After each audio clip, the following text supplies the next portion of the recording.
సజీవుడనే యేసుక్రీస్తు నామమందు సహోదరి సహోదరులకు శుభము పలుకుచున్నాను. ఈరోజు జీవవాక్కు అనే అంశం మీద యేసుక్రీస్తు ప్రభువు మనతో మాట్లాడుచుండగా శ్రద్ధగా మనము విందాం. జీవవాక్కు అనగా ప్రభు అయిన యేసుక్రీస్తు వాక్యమే. ఆ వాక్యం గురించి యోహాను సువార్త 1వ అధ్యాయము 1వ వచనము ఇలాగ సెలవిస్తుంది: ఆది యందు వాక్యముండెను, వాక్యము దేవుని యొద్ద ఉండెను, వాక్యము దేవుడై ఉండెను. ఆ వాక్యము దేవుడై ఉండగా మనము ఆ దేవుణ్ణి ఏ రకంగా ప్రేమిస్తున్నాము? నిజంగా ఆయన సన్నిధికి వెళ్ళి మనము ఆయనని ప్రేమిస్తున్నామా లేదా అనే అంశం మీద ఈరోజు మాట్లాడుచుండగా, ప్రియ సహోదరి సహోదరుడా, దయచేసి శ్రద్ధగా మనం విందాం. ఎందుకంటే ఈ రోజుల్లో చాలా మంది పునరుద్ధాన దినమందు దేవుని సన్నిధికి రాలేకపోతున్నారు. ఆదివారం రోజు కొన్ని గంటలు కేటాయించాలంటే సమయం లేదు అని అంటున్నారు. ఈ క్రమంలో కుటుంబంగా కాకుండా భార్య వస్తే చాలు మాకు రక్షణ కలుగుతుందని, భర్త వెళ్తే చాలు నాకు రక్షణ కలుగుతుందని, పిల్లలు వెళ్తే చాలు నాకు రక్షణ కలుగుతుందని భయంకరమైన సిచ్యువేషన్లో ఉంచుండగా వాళ్ళతో దేవుడు సూటిగా మాట్లాడాలనుకుంటున్నారు. దేవుడు నిన్ను ఆశీర్వదించాలని కోరుచుండగా ఆయన సన్నిధిని మనం ప్రేమిద్దాం. పునరుద్ధాన దినమందు ఆయన సన్నిధిలో కనబడదాం. ఎప్పుడైతే ఆయన పునరుద్ధాన దినము కొరకు నువ్వు పరిగెత్తుతావో దేవుడు నీ పట్ల గొప్ప కార్యాలు జరిగించాలని ఆశ కలిగి ఉన్నాడు. లూకా సువార్త 19వ అధ్యాయము 1 నుంచి 10 వచనాలు మనం చదివితే అక్కడ ఒక మనుషుడు కనబడతాడు. ఆ మనుషుడి పేరే జక్కయ్య. ఈ జక్కయ్య కావాల్సిన అన్ని కూడా ఉన్నాయి. ఆస్తి ఉంది, ఐశ్వర్యం ఉంది, సేవకులు ఉన్నారు, కావలసిన ఆరోగ్యం ఉంది, సమస్తం ఉంది. కానీ ఎక్కడో ఆయనకు ఒక చింత.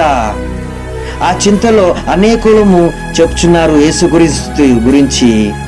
దురాత్మలు పారిపోతున్నాయి, దుఃఖము పోయి సంతోషంగా ఉంటున్నారని. అప్పుడు ఈ జక్కయ్యకి వచ్చిన తలంపే, నాకు కూడా ఈ యేసుక్రీస్తు కావాలి.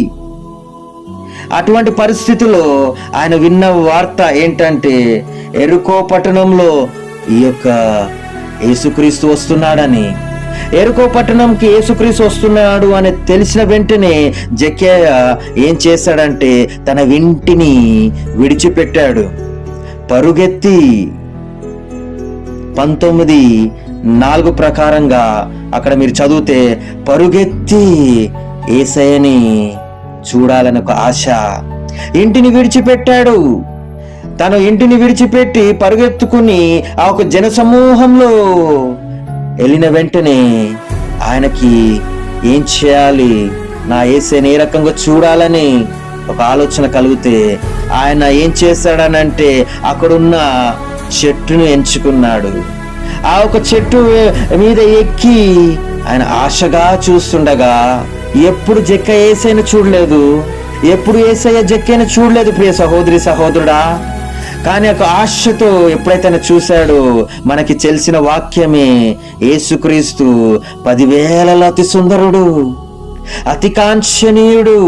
ఇటువంటి గొప్ప దేవుణ్ణి ఆయన చూసిన వెంటనే గొప్ప రక్షణ ఆయనకు వచ్చింది ప్రియ సహోదరి సహోదరుడా. ఈ క్రమంలో మనం నేర్చుకోవాల్సింది ఏంటంటే ఆయన మొదటిగా ఇంటిని విడిచిపెట్టాడు. నువ్వు కూడా, నేను కూడా ఎప్పుడైతే నువ్వు ఇంటిని విడిచిపెట్టి ఆయన సమూహం కోసం నువ్వు ఎదురు చూస్తావో నీ జీవితంలో కూడా గొప్ప కార్యాలు జరుగుతాయి. పునరుద్ధాన దినమందు ఎప్పుడైతే నువ్వు ఇంటిని విడిచిపెట్టి ఆయన సన్నిధికి వస్తావో గొప్ప మేలు జరుగుతాయి. తిరిగి ఆ ఒక జన సమూహము అనగా లోకము ప్రియ సహోదరి సహోదరుడా. ఎప్పుడైతే ఆ లోకాన్ని కూడా నువ్వు విడిచిపెట్టి ప్రత్యేకపరచబడతావో అప్పుడు గాని నువ్వు యేసయ్యని చూడలేవు. అవును, ఆ జన సమూహంలో ఎప్పుడు నేను వేరుపరచబడతాను. జక్కయ్యకున్న బిరుదంటే పొట్టి జక్కయ్య. ఆయన పొట్టితనంతో ఆయన ఎప్పుడు ఆయన కింద మీద కాలేదు ప్రియ సహోదరి సహోదరుడా. నువ్వు కూడా అనుకోవచ్చు, ఈ యొక్క పాపిని యేసయ్య రక్షిస్తాడో అటువంటి పొట్టితనంతో బాధపడుతున్న జక్కయ్యకి ఇటువంటి ఆలోచన రాలేదు, కానీ నేను మాత్రం ప్రత్యేకపరచబడాలా, ఆ యేసును చూస్తే గొప్ప రక్షణ నాకు కలుగుతుందని చెట్టు ఎక్కాడనంటే ఆ ఒక దేవుని సన్నిధికి వచ్చి ఉన్నాడు. ఎప్పుడైతే దేవుని సన్నిధికి వచ్చి ఉన్నాడో దేవుని యేసుక్రీస్తును పొందుకుని ఆ ఒక్క పునరుద్ధాన దినమందు గొప్ప రక్షణ కలిగింది.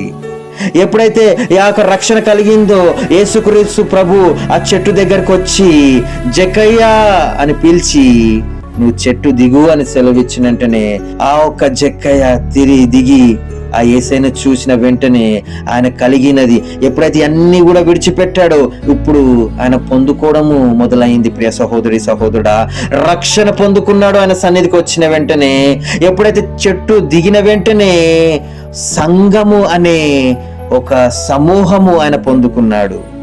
ముందైతే లోకంను విడిచిపెట్టాడు. లోకమైన సమూహంలో యేసయ్యను చూడలేకపోయాడు, కానీ ఎప్పుడైతే యేసయ్యను పొందుకున్నాడో సంఘము అనే సమూహము పొందుకున్నాడు. ఆ సంఘము నీ కొరకు ప్రార్థిస్తుంది, నీ కష్టాల్లో ప్రార్థిస్తుంది, నీ దుఃఖాల్లో ప్రార్థిస్తుంది, నీ వేదనలో ప్రార్థిస్తుంది, నీ ఆవేదనలో తోడుగా ఉంటుంది. ప్రియ సహోదరి సహోదరుడా, ఎప్పుడైతే ఆ సమూహంతో జక్కయ్య కూడా తన ఇంటికి వెళ్ళిన వెంటనే యేసుక్రీస్తు చెప్తున్నాడు 19:9 నేడు ఈ ఇంటికి రక్షణ వచ్చింది. ఈ యొక్క రక్షణ జక్కయ్య గృహంలో వచ్చిందంటే నీ గృహంలో కూడా రావాలి కదా. రావాలనంటే జక్కయ్య అయితే ఏదైతే విడిచిపెట్టాడో, తన ఇంటిని విడిచిపెట్టాడు, ఈ యొక్క లోకమైన సమూహాన్ని విడిచిపెట్టాడు, పాప జీవితాన్ని విడిచిపెట్టిన వెంటనే దేవుని పొందుకున్నాడు, తిరిగి సంఘము అనే సమూహాన్ని పొందుకున్నాడు, తిరిగి రక్షణ పొందుకున్నాడు. ప్రియ సహోదరి సహోదరుడా, ఓ ప్రియ సహోదరి సహోదరుడా, నువ్వు ఏ స్థితిలో ఉన్నావో నాకు తెలియదు. అమ్మా, వంట గదిలో ఉండి వంట చేస్తూ వింటున్నావేమో, అయ్యా పేపర్ చదువుకుంటూ వింటున్నావేమో, టిఫిన్ చేస్తూ వింటున్నావేమో, పడుకొని వింటున్నావేమో, నడుస్తూ వింటున్నావేమో, కానీ ఈ వాక్యము నీతో మాట్లాడుతున్నాడు. ప్రభు అయిన యేసుక్రీస్తు నీతో పాటు ఉండాలని ఆశిస్తున్నాడు. ఈ ఆశ నెరవేరాలనంటే నువ్వు ఈ యొక్క పునరుద్ధాన దినమందు ఆయన సమూహానికి జక్కయ్య ఏ రకంగా ముందుగా పరుగెత్తుకుని వచ్చాడో, ప్రియ సహోదరి సహోదరుడా, నువ్వు కూడా ఈ రకంగా ముందుగా పరుగెత్తుకుని వస్తే దైవజనులు కూడా గొప్ప మాటలతో నిన్ను బలపరుస్తాడు, గొప్ప ధైర్యపరుస్తాడు. ఆ మాటల్లో కూడా నీకు గొప్ప శాంతి కలుగుతుంది. ఈ రకంగా కొంతమంది అనుకుంటారు వాక్యమైనప్పుడు వెళ్దాంలే, కొంతమంది అనుకుంటారు పాటలైనప్పుడు వెళ్దాంలే, కానీ అది కాదు ప్రియ సహోదరి సహోదరుడా. ముందుగా నువ్వు వస్తే ఆ దీవెనలు పొందుకుని ఆస్వాదించబడతావు. ప్రియ సహోదరి సహోదరుడా, పాటల ద్వారా నీ యొక్క జీవితం మారుతుంది. స్తుతి వాక్యం ద్వారా నువ్వు ఏ రకంగా ఆరాధించాలో నేర్చుకుంటావు. ఆరాధన ద్వారా దేవునితో పాటు నువ్వు నడుస్తావు. వాక్యం ద్వారా నువ్వు బలపరచబడతావు. ఈ రకంగా వింటున్న ప్రతి ఒక్క బిడ్డ కూడా దయచేసి మిమ్మల్ని బ్రతిమలాడుకుంటున్నాను, ఈ యొక్క పునరుద్ధాన దినమందు నువ్వు వేగులుగా రా. వింటున్నవాడు నీ మనసులో కలుగుతుంది, అవును నేను దేవుని సన్నిధికి వెళ్ళాలి అనుకుంటున్నావా? అదే గొప్ప రక్షణ, అదే గొప్ప ఆరంభము. ఈ ఆరంభము ఈ యొక్క పునరుద్ధాన దినమందు నీ యొక్క వ్యక్తిగతమైన సంఘంలో వచ్చి కుటుంబంతో పాటు ఆయనను స్తుతించి గణపరిచి తద్వారా గొప్ప మేలు పొందుకోవాలని ఆశిస్తూ ఆత్మ చెప్తున్న మాట చెవులు ప్రతి ఒక్కరు విని పునరుద్ధాన దినమందు దేవుని సన్నిధిలోకి రావాలని విజ్ఞాపిస్తున్నాను. ఆమేన్. ప్రార్థన చేసుకుందాం. మహాపరిశుద్ధుడగు తండ్రి, జీవాధిపతి, సర్వాధికారి, మీరే గొప్ప మేలు చేసే గొప్ప దేవుడవు.